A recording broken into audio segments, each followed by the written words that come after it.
Hello, আসসালামু আলাইকুম। এসএসসির বন্ধুরা সবাইকে স্বাগতম আজকের ভিডিওতে আমরা প্যারাগ্রাফ, পার্সোনাল এবং ন্যারেটিভ টাইপ এই দুইটা নিয়ে কথা বলবো। তো আমরা এর আগের ভিডিওতে দেখেছিলাম যে পার্সোনাল মানে হচ্ছে তোমার লাইফের কোনো এক্সপিরিয়েন্স বা তোমার জীবনের পছন্দের কোনো বই, কোনো কী বলবো, কোনো হিস্টোরিক্যাল প্লেসে তুমি ঘুরতে গিয়েছো, সেই এক্সপিরিয়েন্সটা ন্যারেট করা, অর্থাৎ তুমি তোমার এক্সপিরিয়েন্সটাকে শেয়ার করবা। হ্যাঁ, এই টাইপের প্যারাগ্রাফ। তো এই টাইপের প্যারাগ্রাফ লেখার জন্য আমরা কিছু টেমপ্লেট মাস্টার করার চেষ্টা করব। যদিও আমি এটার ঘোর বিরোধী, কিন্তু আমাদের মধ্যে অনেক স্টুডেন্ট আছে যারা দুর্বল, যাদের অনেক মুখস্থ করার চেষ্টা করা সত্ত্বেও সেন্টেন্স মনে থাকে না। তো তাদের জন্য, যারা একেবারে অতিরিক্ত দুর্বল, ইংরেজিতে অতিরিক্ত ভয় পাও, এবং যেহেতু এখন সময়টাও কম, তাই একটা টেমপ্লেট শেয়ার করছি। বাট সতর্কবার্তা, যেটা সর্বোচ্চ সতর্কবার্তা, 2025 সালের ইন্টারমিডিয়েটে মাত্র 58.83% পাস করেছিল, যেটা গত 20 বছরের মধ্যে সর্বনিম্ন। এর কারণ ছিল বিভিন্ন চ্যানেলে, বিভিন্ন ইউটিউব ভিডিওতে আসলে এই ধরনের একটা টেমপ্লেট বা কিছু একটা বানিয়ে তোমাদের ধরিয়ে দেওয়া হয় এবং বলা হয় যে যদি তুমি এটা মুখস্থ করো এবং মুখস্থ করে যদি এই টপিকগুলা শুধুমাত্র চেঞ্জ করে দাও, ধরো কথার কথা এই ধরনের একটা টেমপ্লেট তোমাকে মুখস্থ করতে বলা হলো, আর তারপরে বলা হলো যে যদি ডেলি রুটিন আসে তাহলে তুমি ওই টেমপ্লেটটাই হুবাহু দিয়ে দিবা, শুধু টপিকটা, এখানে যে টপিকটা এখানে ইয়োর ডেলি রুটিন বসিয়ে দিবা। অথবা ধরো ইয়োর কলেজ লাইফ, তো এখানে তুমি ইয়োর কলেজ লাইফ টপিকটা বসিয়ে দিবা। এটা সম্পূর্ণ অ্যাবসার্ড এবং ভুল। কেন ভুল সেটা আমরা এখন দেখার চেষ্টা করব। তার আগে আমরা একটু বোঝার চেষ্টা করি যে পার্সোনাল বা ন্যারেটিভ প্যারাগ্রাফে কি কি জিনিস থাকে, যেটা দেখলে তুমি বুঝবে যে এই প্যারাগ্রাফটা আসলে আমার পার্সোনাল লাইফ অথবা আমার পার্সোনাল কোনো একটা এক্সপিরিয়েন্স নিয়ে লিখতে বলেছে। সর্বপ্রথম প্যারাগ্রাফের প্রশ্ন বুঝার চেষ্টা করতে হবে যে এটা কোন টাইপের প্যারাগ্রাফ। এটা কি personal, narrative, descriptive, cause effect অথবা প্রবলেম সলিউশন, এই টাইপগুলো আগে ধরার চেষ্টা করবা। কারণ তুমি যদি আসলে প্যারাগ্রাফের টপিকই বুঝতে না পারো, তাহলে তোমার লেখা এক্সামিনার দেখলেই বুঝতে পারবে যে তুমি কিছুই বুঝতে পারোনি, মুখস্থ নির্ভর লেখা লিখেছো। সো অন্ধের মতো মুখস্থ কোনোভাবেই করা যাবে না। ওকে, সো আমরা দেখি যে পার্সোনাল অথবা ন্যারেটিভ, এই টাইপের, পার্সোনাল বা ন্যারেটিভ যদি হয় তোমার প্যারাগ্রাফ, তাহলে তোমার শুরুতে প্রশ্নের মধ্যে your daily life, your family, your daily routine, তারপরে হচ্ছে মাই ফ্যামিলি, তারপরে রেইনি ডে বা I visit to historical place, এরকম প্রশ্নগুলো থেকে থাকে। তারপরে আমরা এখানে আরও বেশ কিছু এক্সাম্পল দেখবো, যেমন your daily life, student life বা your student life, your school life, your college life, your leisure, your family, your best friend, your favorite teacher, your neighbor। হ্যাঁ, তারপরে এই ধরনের প্রশ্নগুলো বেশি থাকবে। ওকে, আমরা আরও পরে বিশ্লেষণ করব। এবার আমরা টেমপ্লেটটায় আসি। তুমি যদি একটু দেখো যে এইখানে টেমপ্লেটটা কীরকম, dash is an important part of my life. তো এইখানে তুমি বলতে পারো মাই daily routine is an important, your বলেছে তার মানে তুমি ইয়োর লিখবা না, লিখবা যে মাই, কারণ তোমাকে জিজ্ঞেস করছে, তুমি অ্যান্সারটা তোমার ভাবে দিবা। সো যদি প্রশ্নে ইয়োর থাকে তুমি এখানে মাই বসাবা, মাই ডেলি লাইফ। তারপরে হতে পারে মাই স্টুডেন্ট লাইফ বা my school life is an important part of my life. এটা প্রত্যেকটা ক্ষেত্রে বসাতে পারছো, কারণ এটা গ্রামারের দিক দিয়ে ব্যাকরণগতভাবেও ঠিক আছে, আবার এটার সেন্টেন্সের যে মানে, বাংলায় যে মানেটা প্রকাশ করছে সেই দিক দিয়েও ঠিক আছে।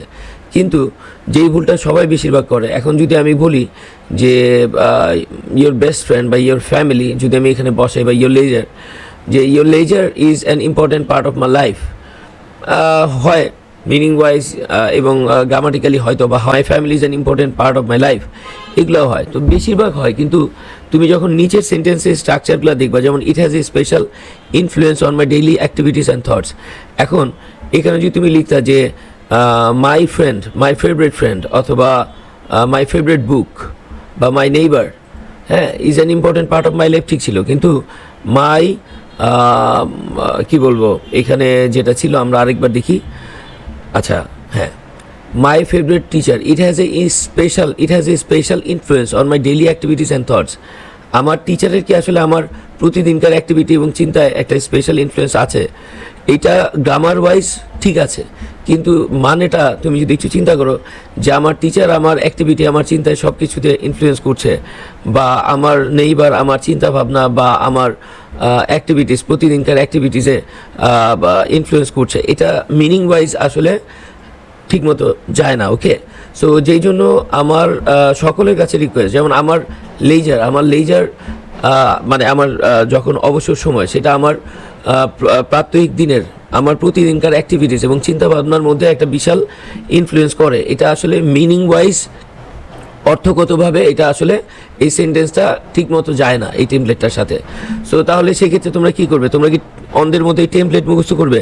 তুমি ইউটিউবে হাজার ভিডিও পাচ্ছ, হাজার ভিডিও বা অনেক মানুষের অনেক ভিডিও পাচ্ছ যারা এই ধরনের টেমপ্লেট দিয়ে দিচ্ছে আর বলছে ভাই তুমি এই টেমপ্লেটটা মুখস্থ করে দাও, এখানে টপিকটা বসিয়ে দাও, দেখবা তুমি অ্যাটলিস্ট একটা নাম্বার পেয়ে যাবা। এইটা ছিল সবচেয়ে বড় কারণ গত বছর এই এইচএসসিতে ডিজাস্টার হওয়ার। এখন তোমরা যদি এখন সচেতন না হয়, মানে তুমি যদি সেন্টেন্সের মানে এবং স্ট্রাকচার না বুঝে শুধু মানে অন্ধের মতো মুখস্থ করে যাও, তাহলে পরীক্ষায় ধস খাওয়ার একটা বিশাল বড় চান্স আছে। ওকে, তো সেই ক্ষেত্রে আমরা একটা কাজ করব, আমাদের জন্য আছে চ্যাট জিপিটি। আমরা টেমপ্লেটটা নিব এবং টেমপ্লেটটা নিয়ে দেখার চেষ্টা করব যে চ্যাট জিপিটিকে ব্যবহার করে কিভাবে তুমি এই টেমপ্লেটটাই, কিন্তু এটার মানে এবং এটার গ্রামাটিক্যাল স্ট্রাকচারও যাতে ঠিক থাকে এবং এটার মিনিংও যাতে ঠিক থাকে, সেন্টেন্স যাতে আমার ভুল না হয়, আবার আমি স্ট্রাকচারটাও মোটামুটি মুখস্থ করছি, এমন একটা জিনিস আজকে আমরা শিখব। এটা খুবই নেসেসারি। এটার কারণে কিন্তু গত বছর বিশাল সংখ্যার স্টুডেন্টরা আসলে পরীক্ষায় খুবই খারাপ রেজাল্ট করছে। সো এটা অবশ্যই মাথায় রাখবা। যদি কোনো গার্জিয়ান দেখে থাকেন, প্লিজ আপনার বাচ্চাকে সচেতন করবেন, এইভাবে অন্ধের মতো মুখস্থ করা যাবে না। সো আমরা এখন কি করব, আমরা এই টেমপ্লেটটা নিব এবং আমাদের এখানে বেশ কয়েকটা টপিক, যেমন এখানে আমরা টোটাল 10টা টপিক নিয়েছি, এইটা থেকে আসলে আরও কতগুলো টপিক কভার করা যায় সেটাও আমরা দেখব। সো একটা টেমপ্লেটকে কীভাবে আমরা অনেকগুলা প্যারাগ্রাফ লেখার জন্য কাজে লাগাতে পারি।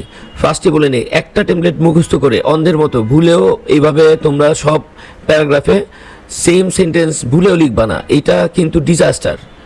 সচেতন হন প্লিজ।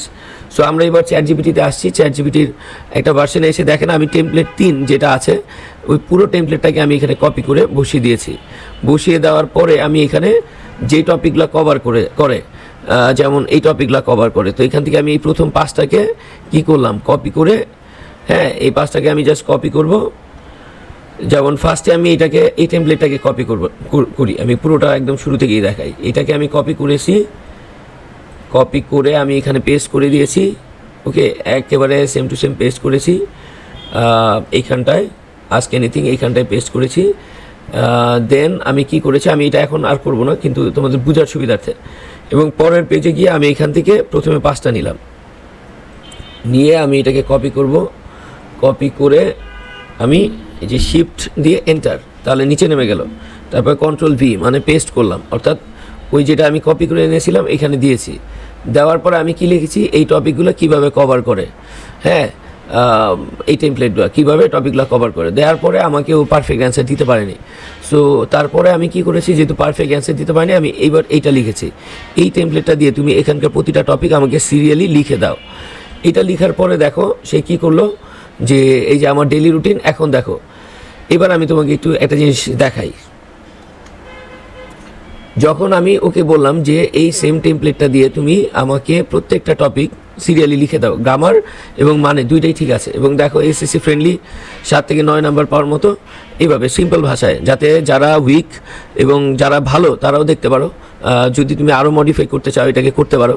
তো আমরা একটু দেখব যে টেমপ্লেটটার সাথে কেন আসলে আমরা এই কাজটা করছি, কেন এই একটা টেমপ্লেট পরে সবগুলো হবে না। প্রথমত বুঝো, এখানে লিখেছে I like it very much because it helps me to learn many useful things and make my life enjoyable. দেখো আমার ফ্যামিলি আমার লাইফকে কি করে, আমার ফ্যামিলিকে আমি পছন্দ করি। এখানে টপিকে যদি লিখতাম মাই ফ্যামিলি, তাহলে কি হতো, I like it very much because it helps me to learn many useful things and makes my life enjoyable. ভাই আমার ফ্যামিলি আমি অনেক ভালোবাসি, কারণ এটা আমাকে অনেক কিছু শিখতে সাহায্য করে এবং আমার লাইফকে অনেক আনন্দদায়ক করে। ব্যাপারটা গ্রামাটিক্যাল স্ট্রাকচার অনুযায়ী ঠিক আছে, কিন্তু আমার ফ্যামিলি আসলে আমাকে কি করে, হ্যাপিনেস দেয়, আমাকে রিল্যাক্স করে, আমাকে কি বলবো সিকিউরিটি দেয়, অনেক কিছু দেয়। হ্যাঁ, তো এইটা এই সেন্টেন্সের যে এই ওয়ার্ডগুলো যে ছিল, এটা গ্রামাটিক্যালি ঠিক থাকলেও মিনিং ওয়াইজ ঠিক ছিল না। সো এই জন্য আমরা এই টেমপ্লেটটাকে নিয়ে যে এখানে দিয়েছি, এবং দেওয়ার পরে তুমি যদি দেখো এখন সে লিখছে এটা আর এটা আমি একসাথে কম্পেয়ার করবো। ওকে, দুইটাকে একটু মিনিমাইজ করি। এটাকে এইভাবে আমরা মিনিমাইজ করতে পারি, এটাকে এখানে রাখলাম এবং এটাকে আমরা মিনিমাইজ করে এখানে রাখলাম। তারপরে প্যারালালি একটু বোঝার চেষ্টা করি যে আসলে ঘটনাটা কী ঘটলো এবং ম্যাক্সিমাম ইউটিউব ভিডিওতে আসলে কী কারণে স্টুডেন্টদের জন্য এটা ভয়ঙ্কর। দেখো, dash is an important part of my life, student life is an important part of my life, it has a great influence on my thoughts and future plans, it has a special influence on my daily activities and thoughts. সেটা overall একটা template দিয়েছে, কিন্তু আমি যখন student লাইফে দিয়েছি তখন সে কী করলো, it has a great influence, special ইনফ্লুয়েন্সও তুমি লিখতে পারো অন মাই চিন্তা ভাবনা অ্যান্ড মাই ফিউচার প্ল্যান। অর্থাৎ স্টুডেন্ট লাইফটা আমার জীবনে আমার ভবিষ্যৎ পরিকল্পনার জন্য মানে আমার একটা বড় রোল সে প্লে করে, একটা ভূমিকা পালন করে স্টুডেন্ট লাইফটা, যে আমি আমার স্টুডেন্ট লাইফটা কীভাবে সাজাচ্ছি। তারপরে I like it very much because it is best time to learn good habits and gain knowledge. তার মানে এখানে দেখো, তুমি যদি এই লাইনটাকে এখানে দেখো, I like it very much because it helps me to learn many useful things and makes my life enjoyable. Student life আমার জীবনকে এনজয়েবল কী করছে, আসলে স্টুডেন্ট লাইফ আমাকে অনেক কিছু হয়তো বা শিখতে সাহায্য করছে, কিন্তু সে কি আমার লাইফ এনজয়েবল করছে এরকম কিছু না। এইটার সাথে এই সেন্টেন্সের চেয়ে তুমি যদি দেখো এখানে প্রথম পার্টটা কিন্তু সবগুলোর ক্ষেত্রে same, I like student life. Say student লাইফটা মেনশন করছে। এটা কেন মেনশন করছে? কারণ টিচার বুঝতে পারবে যে তুমি তোমার টপিকটা কি সেটা বুঝতে পেরেছো, টপিকের মানেটা কি, টপিকের এই শব্দটার মানে কি বুঝিয়েছে বাংলায় সেটা তুমি ক্যাচ করতে পারছো। এখন আই লাইক ইট যদি ব্যবহার করতাম, টপিক ওয়ার্ডটা ব্যবহার না করে, তাহলে এক্সামিনার কনফিউজ থাকে, এক্সামিনার মার্কস কমিয়ে দেয়। ওকে, সো তুমি লিখতেছো যে আই লাইক স্টুডেন্ট লাইফ, তোমার টপিক ওয়ার্ডটাকে মেনশন করছো ভেরি মাচ। কারণ কি? বিকজ এটা তোমাকে শিখতে, learn good habits and gain knowledge, এবং তোমাকে ভালো জিনিস, ভালো অভ্যাস করতে এবং ভালো নলেজ দিতে হেল্প করে। তার মানে তুমি যদি এই টেমপ্লেটটা মুখস্থ করে এইভাবে দিতে, তাহলে টিচার বুঝতো যে কী রে, স্টুডেন্ট লাইফ নাকি তাকে তার লাইফ নাকি এনজয়েবল করছে। স্টুডেন্ট লাইফ এনজয়েবল তো অবশ্যই করে, কিন্তু তার চেয়ে বেশি তাকে কী হেল্প করে, তার ভালো অভ্যাস তৈরি করতে, তার নলেজ গেইন করতে হেল্প করে বেশি। তারপরে everyone had some personal experiences and dash is one of the most memorable among them. Everyone passes through this stage of life and the student life is the most valuable among them. So কিছুটা change কিন্তু সে করলো। হ্যাঁ, তুমি চাইলে এটা দিতে পারতা, কিন্তু এইটার চেয়ে এই সেন্টেন্সটা বেশি বেটার। তারপর তুমি যে দেখো, usually dash follows a simple and regular pattern, usually student life follows A discipline and manner meaningful pattern. দেখো এখানে ড্যাশ মানে এই টপিকটা ফলোজ একটা সিম্পল এবং রেগুলার প্যাটার্ন ফলো করে। এখন সিম্পল ও রেগুলার প্যাটার্নের জায়গায় তুমি যদি লিখে দাও যে তোমার টপিকটা কি, স্টুডেন্ট লাইফটা হচ্ছে তোমার টপিক, স্টুডেন্ট লাইফ ফলোজ আর ডিসিপ্লিন, একটা ডিসিপ্লিন জীবন এবং মিনিংফুল প্যাটার্ন, যেটা তোমার অর্থবহ একটা প্যাটার্ন দেয় তোমাকে। সো দেখো এইখানে আর এখানে প্রায় সিমিলারিটি আছে, কিন্তু প্রত্যেকটা ইন্ডিভিজুয়াল প্যারাগ্রাফের জন্য তোমাকে কিছু ওয়ার্ড যোগ করতে হবে। যেমন স্টুডেন্ট লাইফ তোমাকে ডিসিপ্লিন করে, মিনিংফুল একটা প্যাটার্ন দেয়। তো এই কথাগুলো মনে রাখতে পারলে, মুখস্থ মতো করলে তোমার কি হচ্ছে, তোমার প্যারাগ্রাফের মার্কসটা অবশ্যই বেড়ে যাচ্ছে, টিচার খুশি হচ্ছে এবং টিচার বুঝতে পারছে যে স্টুডেন্টটা এই গাধার মতো বা বোকার মতো, এই যে বিভিন্ন ইউটিউবারের লক্ষ লক্ষ কোটি কোটি ভিউজ পাওয়া ভিডিও দেখে সে গরুর মতো, অন্ধের মতো মুখস্থ করেনি। সে একটা টেমপ্লেট হয়তো বা তুমি মুখস্থ করে তুমি এইভাবে মিলিয়ে দেখবা। ওকে, আমি তোমাকে টেমপ্লেটটাও দিয়ে দিব, হয়তো বা আমাদের গ্রুপে পোস্টে আমি দিয়ে দিতে পারি, অথবা কমেন্ট সেকশানে দিয়ে দিব না। আর পাশাপাশি তুমি এই যে দেখো, আমি এই জিনিসটা লেখার পর সে কী করলো, মাই daily routine is an important part of my life, it has a special influence on my daily activities and thoughts. অর্থাৎ ডেলি রুটিনটা এই টেমপ্লেটের সাথে একেবারে বেশি মিলে যাচ্ছে। I like it very much because it helps me to do my work properly. অর্থাৎ এখানে দেখো হেল্পস মি, এই যে এখানে like it very much because it helps me to learn many useful things. আর কি লেখছে, helps me to do my work. Say daily রুটিনে কী করে, তার দৈনন্দিন কাজ করে, সেটা যাতে প্রপারলি করতে পারে এবং অর্গানাইজভাবে করতে পারে। Everyone has a routine in life, everyone has some personal everyone has a routine in life. এখানে রুটিন নিয়ে কথা বলা হচ্ছে। অর্থাৎ তোমার টপিকটা সে সেম সেন্টেন্স, কিন্তু টপিকের ওয়ার্ডগুলোকে সে এখানে যুক্ত করছে, যেটা খুবই ইম্পর্টেন্ট, যেটা একেবারে মাস্ট বাউন্ড কম্পালসারি। এইটা না করার কারণে কিন্তু স্টুডেন্টদের ডিজাস্টার হয়েছে। সো অবশ্যই সতর্কবার্তা সকলের জন্য, শুধু লক্ষ লক্ষ ভিউ দেখলে হবে না ইউটিউবে। ওকে, রিমেম্বার দ্যাট। সো এখানে দেখো, এই যে same, usually my daily routine follows a simple and regular pattern. অর্থাৎ ডেলি রুটিনের এই টপিকটার সাথে আমাদের এটা একেবারে মিলেছে, তাই ও রেখেছে, এটা চেঞ্জ করেনি। তারপরে কি লিখছে যে I get up early in the morning and say my prayers. দেখো তোমার প্যারাগ্রাফের সাথে রেলেভেন্ট কিছু সেন্টেন্স তোমার জানতে হবে। I get up early in the morning and say my prayers, then I prepare myself for study and go to school. Okay, এইভাবে প্রত্যেকটাই সে দিয়েছে। এখন আমি যদি পুরোটা ভেঙে ভেঙে বলতে যাই তাহলে এটা অনেক সময় সাপেক্ষ হয়ে যাবে। তোমরা যদি কেউ কোনো কিছু বুঝতে না পারো তাহলে আমাকে জিজ্ঞেস করবে। এবং তুমি যদি দেখো যে এই প্রত্যেকটা সিমিলার একটা প্যাটার্ন, ইউজুয়ালি হ্যাঁ, ইট has a great influence on my thoughts and অমুক, শুধু ওয়ার্ডগুলো চেঞ্জ করে দিয়েছে তোমার টপিকের সাথে যেগুলো মিলে। যেমন স্টুডেন্ট হ্যাজ টু অ্যাটেন্ড, তার কী করতে হয়? Attend class regularly, study hard and prepare for exam. তার প্রস্তুতি নিতে হয় পরীক্ষার জন্য, বেশি কঠিন মনোযোগী পড়ালেখা করতে হয়। Through out student life I learn the value of time. আমি কী কী শিখছি? Value of time, honesty and responsibility. এবং তুমি যদি দেখো একটা প্যারাগ্রাফের কিন্তু একটা প্যাটার্ন থাকে। ওকে, তুমি তোমার স্টুডেন্ট লাইফ অর্থাৎ এটাকে তোমার পার্সোনাল প্যারাগ্রাফ লিখতেছো, এখানে একটা ইন্ট্রোডাকশন দিয়েছো, এটা কেন ভালো, তারপরে এটা থেকে তুমি কি শিখতে পেরেছো, হ্যাঁ, বা তোমার ডেলি রুটিনটা তোমাকে কিভাবে হেল্প করে। তারপরে প্রত্যেকের একটা ডেলি রুটিন আছে, তোমারও একটা আছে, এটা গুরুত্ব কি, তুমি তখন কি ফলো করো, ঠিক আছে। তারপরে এরপরে ডেলি রুটিনে তুমি কী কাজ করতেছো। হ্যাঁ, আমরা যেখানে ছিলাম যে তো তুমি যদি দেখো যে টেমপ্লেট 3 ব্যবহার করে ও কী করলো, সিমিলার ওয়েতেই ও এরকম এই যে 5টা দিয়েছে, এই 5টা দেওয়ার পরে আমি আবার বাকি 5টা লিখতে দিয়েছি, your family, your best friend, your neighbour, এগুলো দিয়ে আবার বলেছি। দেখো সেম কাজ করেছে। My family is an important part of my life, activities and thoughts, I love my family very much. কারণ কি? It gives me love, care and support. দেখো ওইখানে it gives me knowledge and অমুক, আমার student life. Okay, আবার ফ্যামিলির বেলা it gives me love, care and support. মাত্র 3টা ওয়ার্ড যোগ করলেই হয়ে যাচ্ছে, love, care and support. My family follows simple and peaceful life. দেখো ওখানে রেগুলার প্যাটার্ন করে বসে, এখানে বলতেছে follows a simple and peaceful life. অনেক নয়েজ হচ্ছে, এই জন্য আমি শেষ করলাম। আর এইভাবে প্রত্যেকটা তুমি দেখবা যে কোন কোন ওয়ার্ডগুলো সে যুক্ত করেছে। সো ধন্যবাদ বন্ধুরা, আজকে এইভাবে আমি দিয়ে দিলাম।